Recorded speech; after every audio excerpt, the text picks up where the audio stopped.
I want to turn now to what's happening on the Hill, because the future is looking a little more cloudy for that infrastructure deal that has been struck between a bipartisan group of senators and the White House. We've got our senior columnist, Rick Newman, here to go over with what we can expect next. So Rick, let's just start with what happened over just like the weekend, the last 48 hours. What is the status of that deal, that package now?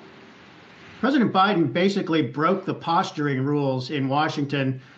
In order to get a bipartisan bill, you have to act like you're in it all the way. And Biden, what he really said last week when he announced this is, we're going to get the Republicans' cooperation on this bill, and at the same time, we're going to stomp on the Republicans by passing a Democratic-only bill with all the things Republicans won't support. So the few Republicans who are supposedly behind this bipartisan infrastructure bill said, hold on a minute, we're not supporting it under those conditions. So Biden changed his story over the weekend, and he said, oh, I support the bipartisan infrastructure bill on its own, solitarily, not linked to anything else. So he de-linked it from the other big bill that is still coming. This Democratic bill is still going to arrive probably in the fall, perhaps late fall, and it's going to include all the things Republicans will not support, including a lot of social welfare and green energy programs and tax hikes to pay for them.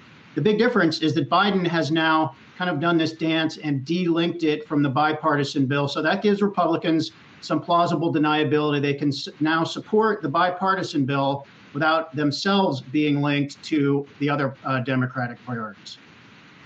Hey, Rick, I know that you also wrote an article about those tax hikes, those proposed tax hikes from Biden coming down the pike. I want to talk more about that. How likely do you think he's going to get all that he wants? I have to think it's not too likely. I mean, we already have the corporate tax rate. He wants to raise it to 28%. And senators like Joe Manchin are coming out and saying, you know what, I could live with 25%, but not higher than that.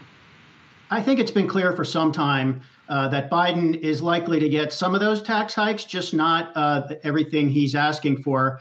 And I think you'll hear Biden himself say that's the art of compromise. That's what politics is. So he cannot get all Democrats. And remember, the Democrats have extremely narrow majorities in both the House and the Senate. So he basically needs all Democrats, at least in the Senate.